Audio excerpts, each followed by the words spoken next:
మనకేమన్నా తిప్పలుంటే అమ్మానైనాకు చెప్పుకుంటాం, బడిలేమన్నా కష్టం వస్తే సార్లకు చెప్తాం, పనిచేసే కాడ కష్టాలు పై ఆఫీసర్లకు చెప్తే వాళ్ళు ఈనొచ్చు ఈనకపోవచ్చు. ఒక్కరమే చెప్పుకుంటే సమస్యలు తీరవు. నలుగురు అడగాలనంటే కడమోలు వెనకాడొచ్చు.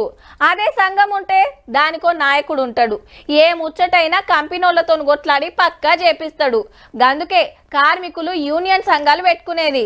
5 ఏళ్ల కోపారి పబ్లిక్ ఓట్లేసి నచ్చిన లీడర్ని ఎన్నుకున్నట్టే వీళ్ళు సుత కొత్త యూనియన్ ఎన్నుకున్నారు. తెలంగాణ మొత్తంలో ఉత్తమ ఓటర్లు ఎవలంటే సింగరేణి అన్నలే. గుర్తింపు సంఘం ఎలక్షన్ల 195 మంది దాకా ఓటేసిండ్రు. మళ్ళా 11 డివిజన్లల్లా 84 పోలింగ్ సెంటర్లు పెడితే పొద్దటి సందే లైన్లు కట్టిండ్రు పద్ధతిగా.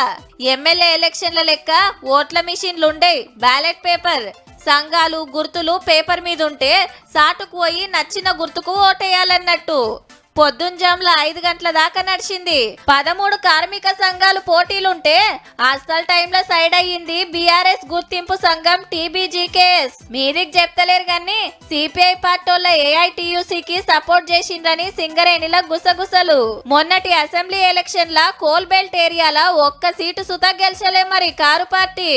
ఇగేముంది, ఎర్రన్నలకు కాంగ్రెస్ వాళ్ళ ఐఎన్టీయూసీకి తగ్గ పని నడిచింది. వాళ్ళ గుర్తు సుక్క, వీళ్ళ గుర్తు గడియారం.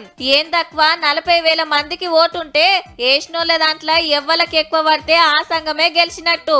డబ్బాలన్నీ సీల్ చేసి కౌంటింగ్ సెంటర్ల కాడికి తీసుకుపోయినరు బందోబస్తు నడుమ.